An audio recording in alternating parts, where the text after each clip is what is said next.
நாளைக்கு பாத்துக்கலாம். ம்.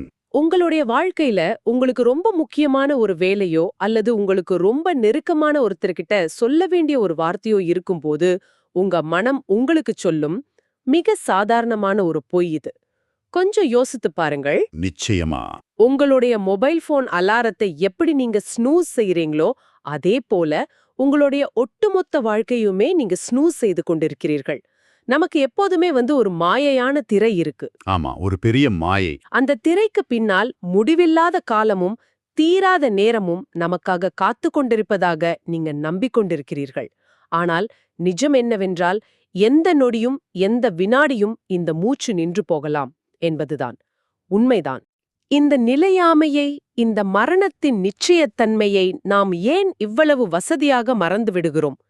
இன்றைக்கு நாம செய்யவிருக்கும் இந்த ஆழமான தேடல் நீங்க உலகத்தை பார்க்கும் விதத்தை முற்றிலும் மாற்றி அமைக்கப் போகிறது. இது ஏதோ ஒரு தத்துவ வகுப்பு அல்ல, உங்களுடைய யதார்த்த வாழ்க்கையின் திரையை கிழிக்கும் ஒரு தேடல். சரியா சொன்னீங்க. இந்த நாளை அப்படிங்கிற மாயை உடைக்க நாம் இன்றைக்கு 2000 ஆண்டுகளுக்கு முந்தே ஒரு பெரும் மாமனிதரின் சிந்தனையை கையில் எடுக்க போகிறோம். திருவள்ளுவரின் அறத்துப்பாலில் உள்ள அரண் வலியுறுத்தல் அதிகாரத்தின் 36வது குறள் தான் இன்றைக்கு நம்முடைய தேடலுக்கான ஆணிவேர். ஓ, 36வது குறள். ஆமாம். இந்த உரையாடலின் நோக்கம் என்னவென்றால், இது ஏதோ பள்ளிக்கூட புத்தகத்தில் படித்துவிட்டு மறக்க வேண்டிய ஒரு செய்யுள் அல்ல. இது ஒவ்வொரு நாளும் ஒவ்வொரு வினாடியும் நீங்க உயிர் வாழ தேவையான ஒரு மிக நுட்பமான கையேடு, அதாவது ஒரு மேனுவல் என்பதை உங்களுக்கு உணர்த்துவதுதான். அந்த முத்தான குறள் இதுதான். சொல்லுங்கள், கேட்போம். அன்றறிவாம் எண்ணாது அறஞ்செய்க மற்றது பொன்றுங்கால் பொன்றாத் துணை. அட, கேட்கும் போதே அதன் ஆழம் மனதை ஏதோ செய்கிறது. இந்த குறளின் நேரடி அர்த்தம் என்ன? அதாவது ஒரு சாதாரண மனிதனுக்கு புரியும் வகையில் வள்ளுவர் இதில் என்ன சொல்ல வருகிறார்? ரொம்ப எளிமையான அர்த்தம் தாங்க. வயதான காலத்தில் பார்த்து கொள்ளலாம், எனக்கு போதுமான வசதி வரும்போது அறம் செய்து கொள்கிறேன், அல்லது எனக்கு எல்லா பொறுப்புகளும் முடிந்த பிறகு நல்ல விஷயங்களை செய்கிறேன் என்று எந்த ஒரு அறச்செயலையும் தள்ளி போடாதீர்கள். இப்போதே இந்த நொடியே அறம் செய்யுங்கள். இந்த நொடியே. ஆமா, ஏனென்றால் இந்த உடலை விட்டு உயிர் பிரியும் போது நீங்கள் ஓடி ஓடி சேர்த்து வைத்த எந்த பொருளும் எந்த பதவியும் உங்களோடு வராது. நீங்கள் செய்த அந்த அறம் மட்டுமே, அந்த நற்செயல் மட்டுமே அழியாத துணையாக உங்களோடு வரும். இதுதான் இதன் நேரடி பொருள். இதில் அன்றறிவாம் என்னாது என்ற வார்த்தை ரொம்ப முக்கியமானது. அன்றறிவாம் என்னாதுன்னா பிறகு பார்த்து கொள்ளலாம் என்று சொல்லாமல் என்பதே அதன் அர்த்தம். ஓ, அதத்தான் அவர் அப்படி சொல்கிறார். இத நீங்க சொல்லும்போது எனக்கு ஒரு சாதாரண நிஜ வாழ்க்கை உதாரணம் தான் நினைவுக்கு வருகிறது. நம்மள் பலருக்கும் இந்த ஒரு பழக்கம் இருக்கும் இல்லையா? எந்த பழக்கம்? அதாவது விலை உயர்ந்த ஒரு ஆடையையோ அல்லது ரொம்பவும் பிடித்த ஒரு பொருளையோ வாங்கி அலமாரியில் பத்திரமாக வைத்துக் கொள்வோம். ஏதோ ஒரு சிறப்பான நாள் வரும், வாழ்க்கையில ஒரு மிக முக்கியமான தருணம் வரும், அப்போது இதை பயன்படுத்தலாம் என்று நினைப்போம். ஆமா, நிறைய பேர் இப்படி செய்வதுண்டு. ஆனால் மாதங்கள் வருடங்களாக உருண்டோடும், அந்த சிறப்பான நாள் வரவே வராது. அல்லது அந்த நாள் வரும்போது அந்த ஆடை நமக்கு சிறிதாகி போயிருக்கும், இல்லைன்னா அதன் மீது நமக்கு இருந்த ஆசை வடிந்து போயிருக்கும். நாம அறம் செய்வதையும் நல்லதை செய்வதையும் கூட இப்படித்தான் அந்த அலமாரியில பூட்டி வைக்கிறோமா? கண்டிப்பா. வாழ்க்கையை எதிர்காலத்துக்காக சேமித்து வைக்கிறோம் என்ற பேரில் நிகழ்காலத்தை மொத்தமாக இழந்து விடுகிறோம் இல்லையா? நீங்க சொன்ன அந்த அலமாரி உதாரணம் தான் மனித குலத்தின் மிகப்பெரிய சோகமே. ஒரு சரியான தருணத்திற்காக நாம் காத்திருக்கிறோம், ஆனால் நிஜத்தில் இப்போது என்பதை தவிர வேறு எந்த சரியான தருணமும் உங்களுக்கு கிடையாது. உண்மைதான். அந்த அலமாரியில் எப்படி துணிகள் பழசாகி போகிறதோ அதே போலதான் தள்ளி போடப்படும் நல்லெண்ணங்களும் அறமும் காலாவதியாகி விடுகின்றன. முதியோர் இல்லத்தில் இருக்கும் பலரிடம் பேசி பார்த்தா இது புரியும். அவர்கள் சொல்லும் மிகப்பெரிய வருத்தம் தாங்கள் செய்ய தவறிய விஷயங்களை பற்றி தான் இருக்கும். அதாவது செய்யாத விஷயங்களுக்கான குற்ற உணர்ச்சி. சரியா சொன்னீங்க. அதை நான் அப்போதே செய்திருக்கலாம் என்ற அந்த குற்ற உணர்ச்சி தான் அவர்களை அதிகம் வாட்டும். வள்ளுவர் எதைத்தான் 2000 வருடங்களுக்கு முன்பே எச்சரிக்கிறார். ஆனால் மனித மூளை ஏன் இப்படி செயல்படுகிறது? நாம பகுத்தறிவுள்ள மனிதர்கள். மரணம் என்பது உறுதி, என்றாவது ஒரு நாள் இறக்கப் போகிறோம் என்பது தர்க்க ரீதியாக நமக்கு தெரியும். அப்படியிருந்தும் ஏன் நம் மூளை சுறுசுறுப்பாக நல்ல விஷயங்களை மட்டும் நாளை என்ற கற்பனை திரைக்கு பின்னால் தள்ளி போடுகிறது? அது ஒரு நல்ல கேள்வி. எனக்கு இது எப்படி தோன்றுகிறது என்றால், நம் மூளையானது ஒரு நாய்ஸ் கேன்சலிங் ஹெட்ஃபோன் போல செயல்படுகிறதா? அதாவது மரணம் என்ற ஒரு அடிப்படையான அதிர்வு பின்னணியில் ஒலித்து கொண்டிருக்கிறது. அந்த சத்தத்தை கேட்க முடியாமல் மூளை எதிர்கால திட்டங்கள் என்ற மாற்று அதிர்வெண்ணை உருவாக்கி மரணத்தின் சத்தத்தை அமுக்குகிறதா? அந்த நாய்ஸ் கேன்சலிங் ஹெட்ஃபோன் ஒப்பீடு மிக துல்லியமானது. மனவியலில் இது மிக ஆழமாக ஆராயப்பட்ட ஒன்று. மனித மனதின் அடிப்படை வடிவமைப்பு என்பதே தற்போதைய தருணத்தை தவிர்ப்பதுதான். தற்போதைய தருணத்தை தவிர்ப்பதா? ஆமாம். இதற்கு முக்கிய காரணம் அகந்தை, அதாவது ஈகோ மற்றும் மரண பயம். பிரபல மனநல நிபுணர் கார்ல் ஜுங் இதை மிக தெளிவாக விளக்குகிறார். மனிதனுடைய ஈகோ எப்போதுமே தன்னை நிரந்தரமானதாக கற்பனை செய்து கொள்கிறது. நான் இறந்து விடுவேன் என்ற உண்மையை ஈகோவால் ஒருபோதும் ஜீரணிக்க முடியாது. ஓ, அதனால்தான் நாம நாளைக்கு பார்த்துக்கலாம் என்று சொல்கிறோமா? கண்டிப்பா. அது என்ன செய்கிறது? அது ஒரு வலுவான தற்காப்பு திரையை உருவாக்குகிறது. மரணம் மற்றவர்களுக்குத்தான் வரும், உனக்கு இன்னும் நிறைய நேரம் இருக்கிறது என்று உங்களுடைய சொந்த மூளையே உங்களுக்கு தொடர்ந்து பொய் சொல்கிறது. ஆச்சரியமா இருக்கு. அந்த பொய்யை நீங்க நம்புவதற்காகத்தான் எதிர்காலத்தை பற்றிய திட்டங்களை அது தீட்டிக்கொண்டே இருக்கிறது. அதாவது நான் ஒரு நல்ல காரியம் செய்வதை தள்ளி போடுகிறேன் என்றால், நான் அடிப்படையில் அறத்தை தள்ளி போடவில்லை, மரணத்தின் நினைவை தள்ளி போடுகிறேன் என்று அர்த்தமா? எனக்கு முடிவில்லாத காலம் இருக்கிறது என்று எனக்கு நானே ஒரு மாயையை உருவாக்கிக் கொள்கிறேன், சரியா? முற்றிலும் சரி. நான் வயதான பிறகு அறம் செய்கிறேன் என்று நீங்கள் சொல்லும் பொழுது உங்களுடைய ஈகோ, நீ இப்போது மிகவும் பாதுகாப்பாக இருக்கிறாய், மரணம் உனக்கு வெகு தொலைவில் இருக்கிறது என்று உங்களை நம்ப வைக்கிறது. இதை மனநல மருத்துவர் விக்டர் பிராங்கிள் தன்னுடைய கோட்பாட்டில் இன்னும் ஆழமாக விவாதிக்கிறார். நாசி வதை முகாம்களில் கொடூரமான சித்திரவதைகளை அனுபவித்தவர் அவர். அங்கே அவர் கவனித்த ஒரு விஷயம் என்னவென்றால், என்ன கவனித்தார்? எதிர்காலத்தில் ஒரு நாள் விடுதலையாவோம், அப்போது வாழ்க்கையை வாழலாம் என்று எதிர்காலத்தின் மீது மட்டும் நம்பிக்கை வைத்தவர்கள் மிக விரைவாகவே மனமுடைந்து இறந்தார்கள். அட பாவமே! ஆனால் அந்த நரகத்திலும் கூட தற்போதைய வினாடியில் தன் சக கைதிக்கு ஒரு சின்ன ரொட்டி துண்டை கொடுத்து அறம் செய்தவர்கள் அந்த நிமிடத்துக்கான அர்த்தத்தை கண்டுபிடித்தார்கள். ரொம்ப ஆழமான பதிவு இது. வாழ்க்கையின் அர்த்தம் என்பது எதிர்காலத்தில் என்றோ நடக்கும் ஒரு நிகழ்வில் இல்லை. அது இந்த வினாடியில் நீங்கள் எடுக்கும் முடிவில், செய்யும் செயலில் இருக்கிறது. அறத்தை தள்ளி போடுவது என்பது உங்கள் வாழ்க்கையின் உண்மையான அர்த்தத்தையே தள்ளி போடுவதற்கு சமம். இதை யோசித்து பார்த்தா கொஞ்சம் பயமாக தான் இருக்கிறது. மூளை தன்னைத்தானே ஏமாற்றிக் கொள்ளும் இந்த வித்தையை உளவியலாளர்கள் 20ஆம் நூற்றாண்டில் கண்டுபிடித்திருக்கிறார்கள். ஆனா வள்ளுவர் இதை ஒரே வரியில் 2000 ஆண்டுகளுக்கு முன்பே கடந்து சென்று விட்டார். அதுதான் வள்ளுவனின் சிறப்பு. இந்த உளவியலை தாண்டி இதை பல தத்துவ ஞானிகளும் பேசியிருக்கிறார்கள். எனக்கு உடனே நினைவுக்கு வருவது மேற்கத்திய தத்துவ ஞானியான மார்க்கஸ் அரேலியஸின் புகழ்பெற்ற சிந்தனை. அவர் மெமெண்டோ மோரி என்று சொல்வார். அதாவது மரணத்தை நினைவில் கொள். ரொம்ப பிரபலமான தத்துவம் அது. ரோமானிய பேரரசராக இருந்த போதிலும் அவர் தனக்குத்தானே இதை தினமும் சொல்லிக் கொள்வார். இது கேட்பதற்கு ஏதோ ஒரு எதிர்மறையான வாழ்க்கையை வெறுக்க செய்யும் விஷயமாக உங்களுக்கு தோன்றலாம். ஆனால் உண்மையில் நான் இன்றே இப்போதே இறக்கலாம் என்ற தெளிவு உங்களுக்கு வரும்போதுதான் இன்றைக்கு நாம் எப்படி வாழ வேண்டும் என்ற ஒரு மிகப்பெரிய வீரியம் பிறக்கிறது. மார்க்கஸ் அரேலியஸின் இந்த சிந்தனையும் வள்ளுவரின் இந்த குரலும் ஒரே நேர்கோட்டில் பயணிக்கிறதல்லவா? நிச்சயமா. தத்துவங்கள் உலகின் எந்த மூலையில் தோன்றினாலும் அவை சுட்டிக்காட்டும் ஆதி உண்மை ஒன்றுதான். நீங்கள் மேற்கத்திய தத்துவத்தை சொன்னீர்கள். நம் தமிழ் மரபிலேயே இதற்கு இணையான, இதைவிட மிக கடுமையான ஆழமான ஒரு சிந்தனை இருக்கிறது. ஓ, யாரை சொல்கிறீர்கள்? பட்டினத்தாரை நினைத்து பாருங்கள். பெரும் செல்வந்தராக இருந்த அவர் ஒரு சின்ன காகிதத்தில் எழுதப்பட்ட ஒற்றை வரியை பார்த்து தன் மொத்த செல்வத்தையும் துறந்தார். காதற்ற ஊசியும் வாராது காணும் கடை வழிக்கே என்பதுதான் அந்த வரி. அட, காதற்ற ஊசியும் வாராது. ஆமா, நீங்கள் உங்கள் வாழ்நாள் முழுவதும் ஓடி ஓடி உழைத்து பிறரை ஏமாற்றியோ அல்லது தர்மமாகவோ சேர்த்த கோடிக்கணக்கான செல்வத்தில் ஒரு காது உடைந்த ஊசியை கூட உங்கள் இறுதி பயணத்தில் நீங்க எடுத்துச் செல்ல முடியாது என்கிறார் பட்டினத்தார். ரொம்ப பெரிய உண்மை இது.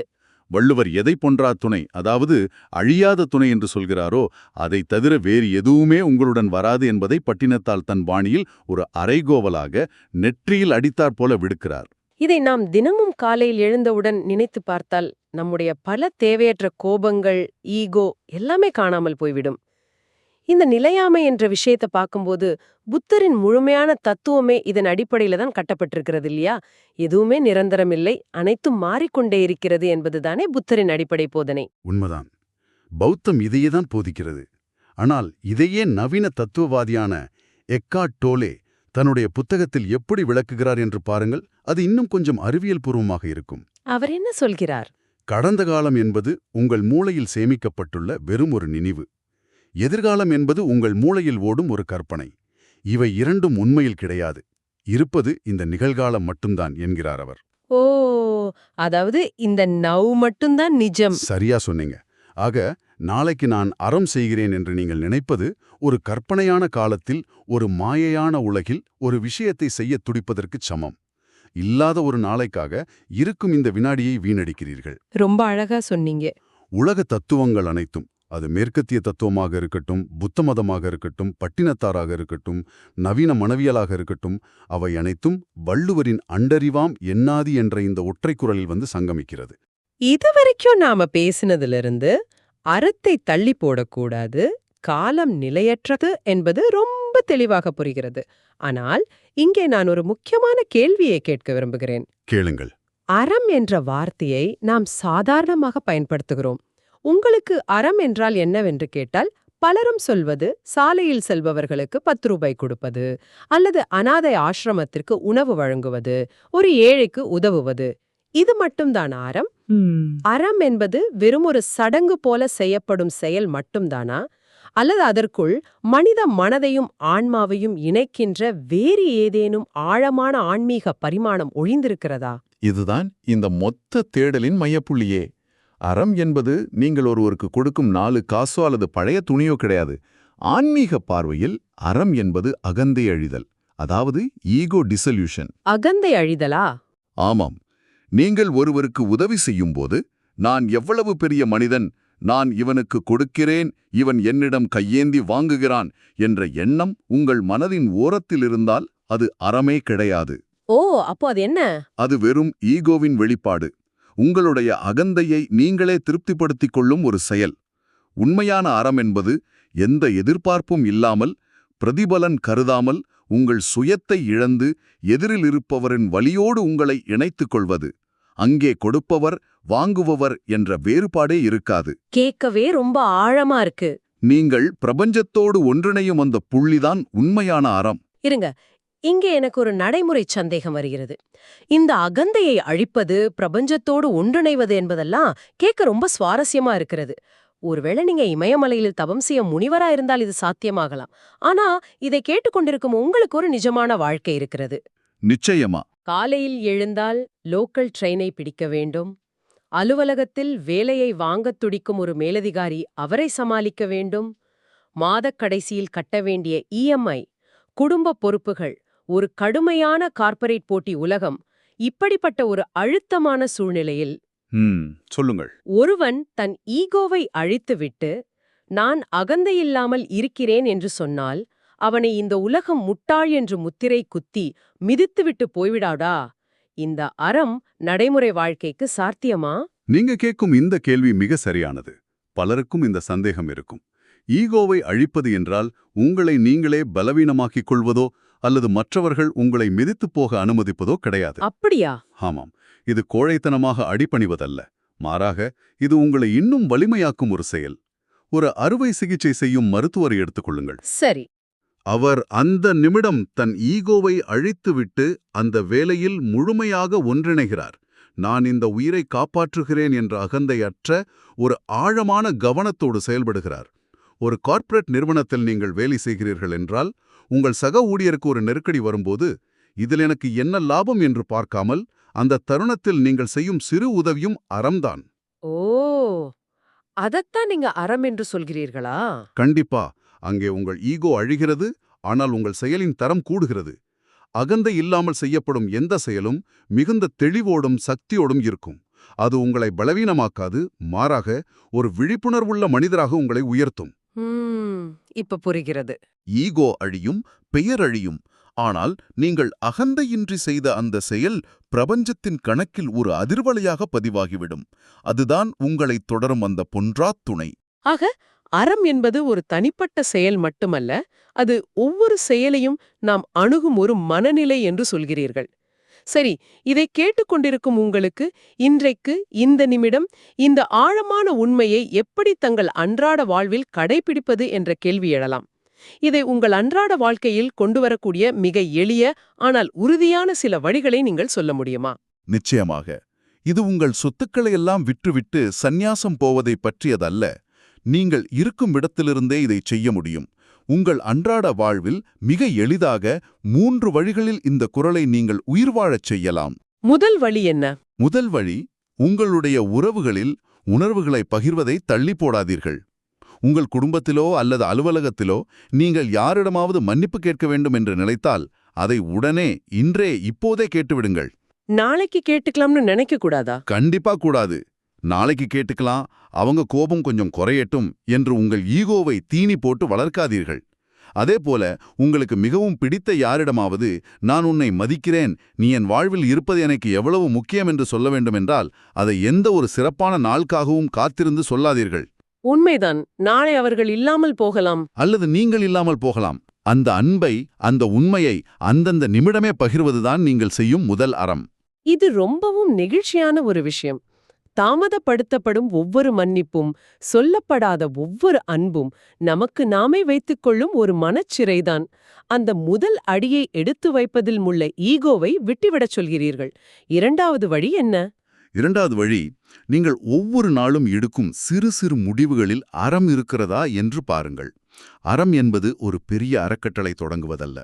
நீங்கள் ஒரு வியாபாரம் செய்கிறீர்கள் என்றால் அதில் வாடிக்கையாளருக்கு சரியான பொருளை கொடுப்பது அறம்.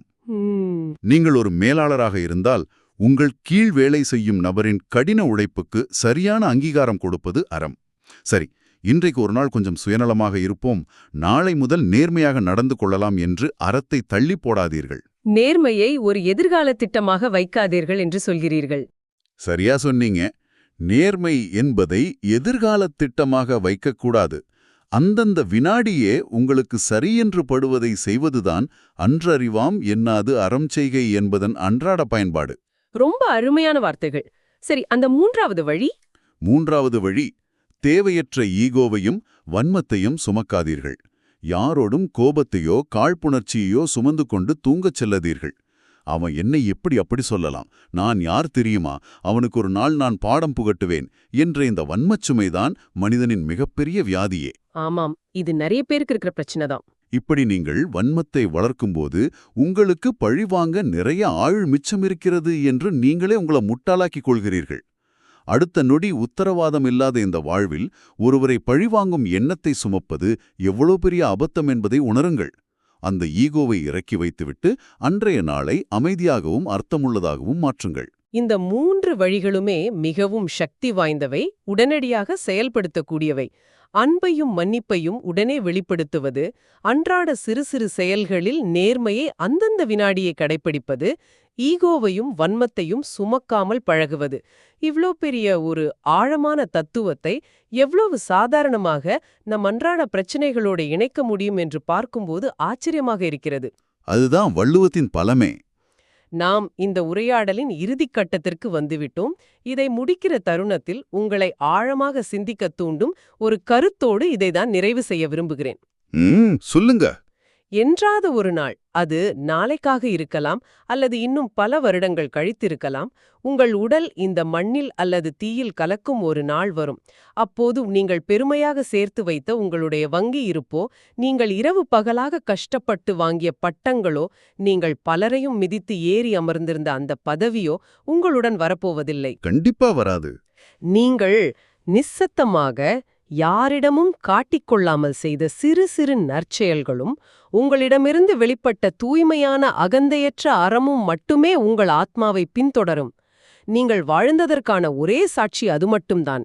அப்படி பார்த்தால் இன்று இந்த நொடி நீங்கள் உங்களுக்காக சேமிக்கப் போகும் அந்த அழியாத பொன்றா துணை என்ன? அந்த பொன்றா துணி உங்களுக்குள் மலர வேண்டும். அறம் செய்வதற்கான நாளை என்பது என்றுமே வராது. இன்று மட்டுமே நிஜம் என்பதை உங்களுடைய மனம் முழுமையாக உணரும்போது அங்கே எந்த பதற்றமும் இருக்காது. ஆழமான அமைதியும் மௌனமும் மட்டுமே எஞ்சும். அந்த அமைதியான மௌனத்தில் அறம் உங்களை மீறி தானாகவே நிகழும். இவ்வளவு நேரம் கேட்டதுக்கு ரொம்ப நன்றி. இந்த Tamil voice reads channel monetisation இல்லாம தான் நடக்குது. இந்த ஆடியோ புத்தகம் உங்களுக்கு பயன் தருது என்று நினைத்தால் இந்த முயற்சி தொடர்ந்து போக உங்க ஆதரவு மிகவும் உதவும். என்னுடைய இந்த முயற்சிக்கு நன்கொடை அளிக்க விருப்பம் இருந்தால் டிஸ்கிரிப்ஷன்ல கொடுக்கப்பட்டுள்ள UPI ID மூலம் வழங்கலாம். உங்களால் முடிந்த அளவு போதும். சிறிய ஆதரவும் பெரிய உதவிதான். இந்த வீடியோ உங்களுக்கு பயனுள்ளதாக இருந்தால் சப்ஸ்கிரைப் பண்ணுங்க, மற்றவர்களுக்கும் பகிர்ந்து கொள்ளுங்கள். இந்த கருத்துக்கள் அவர்களுக்கும் தேவையாக இருக்கலாம். லைக் பண்ணுங்க, உங்க கருத்துக்களை கமெண்ட்ல பகிருங்கள். மனப்பூர்வமான நன்றி.